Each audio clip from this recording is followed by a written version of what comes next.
What up, YouTube? Just want to take a minute to talk about my brand new truck that I think is straight up gangster and the best deal you can get right now on a brand new full-size four-door. So let's break it down for you. Like you see right there on the window sticker, 33,000, a little over 33,000 for the price, MSRP. I ended up going out the door with it for right around 19.5. The dealer had the truck listed for just under 20,000, and then I was able to get another $500 off with the military rebate. So like I said, right around 19.5.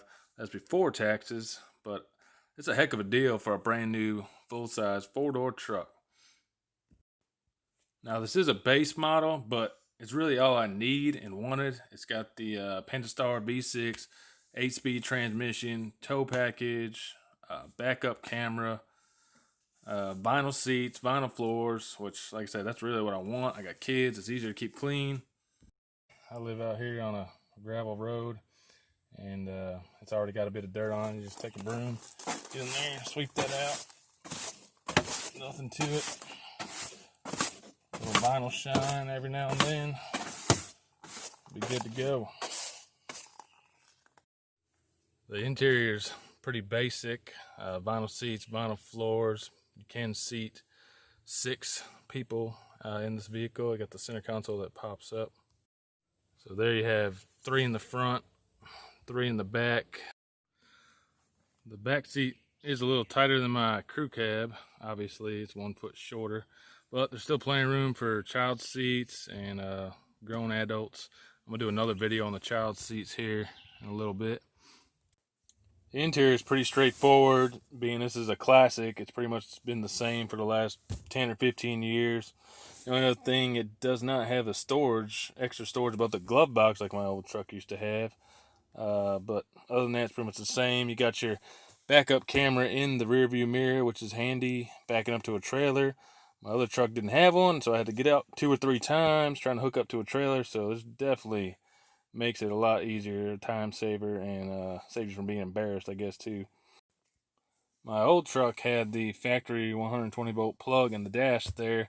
This one did not come with that option, so I bought an aftermarket one for 50 bucks, and it's actually got dual outlets and twice the power. It actually fits perfectly in that little cubby hole right there. I'll put a link in the description if you're interested. It does have power windows and locks, like I mentioned. Got the auto down on the passenger and driver's side, as well as the automatic headlights, which comes in handy. Unfortunately, it does not come with a key fob. All you get is the old school key in the ignition, nor does it come with Bluetooth. So you got this fancy aux cord with a couple USB slots in the center console area in between the seats. And here's the center console storage. You got some handy dandy coin holders there where you can save your pennies for some really baller rims if you're not happy with those factory 17s, but I like to keep mine clean, you know. The only real complaint I have about this truck is it doesn't have as much storage as my old one has. My old one used to have little pockets in the back seat there, as well as in the rear doors, which this one does not have anything there. It's just empty space. So this is the downside. There's some storage underneath the back seats, so I got some tools and stuff under there, so that comes in handy. Oh yeah, raw power right there. 3.6 liter VVT, 305 horsepower, 269 foot-pounds of torque. More power than some Chevy V8s. I won't mention any names, but you know what I'm talking about. I'm just playing, it's all good. Yeah, but this little V6, it's pretty stout. Lots of room there compared to the Hemi I used to have. That side looks pretty easy to get to the plugs and belts and everything, pretty easy. Now the other side, I don't know what's going on. I'm going to have to look at this some more, but it looks like they just piled everything on top of this side here to get to the left bank of the engine there. Bringing on around to the rear here, the business end of the truck. Got your basic tow package with the receiver, hookups, all that. Now this truck is rated to tow 5,000 pounds with the 321 gear. I think it'll do a little more. I'm going to find out once I get around to it. But I'll make another video for that once I do get to towing something.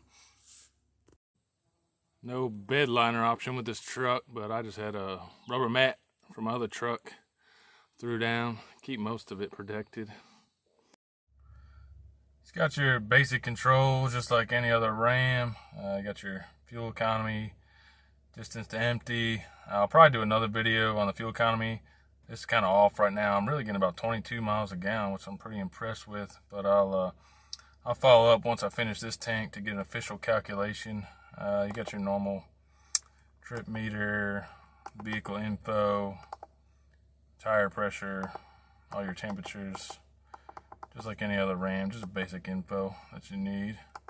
I usually keep it on the fuel economy. It's the 8-speed transmission, so you can select your gears when it's in drive, plus or minus. First, obviously, we're here sitting. Second, third, all the way up to drive, back into drive.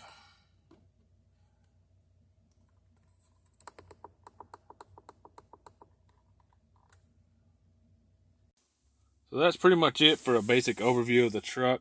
Just wanted to go over the pros one more time to recap. It's under $20,000. That's the biggest thing. I mean, you can't beat that. For a 4-door truck with room for 6 adults, it's easy to clean with the vinyl floors, vinyl seats. Tow package with a backup cam makes it easy to hook up to a trailer. You got decent horsepower, decent MPG, power windows and locks. Everything you need in a basic truck. Now, there's very little I can find wrong with this truck, but there are a few cons, I suppose you could say. Starting with, for me, just a little less storage compared to my last truck. It's not a big deal, but just one negative.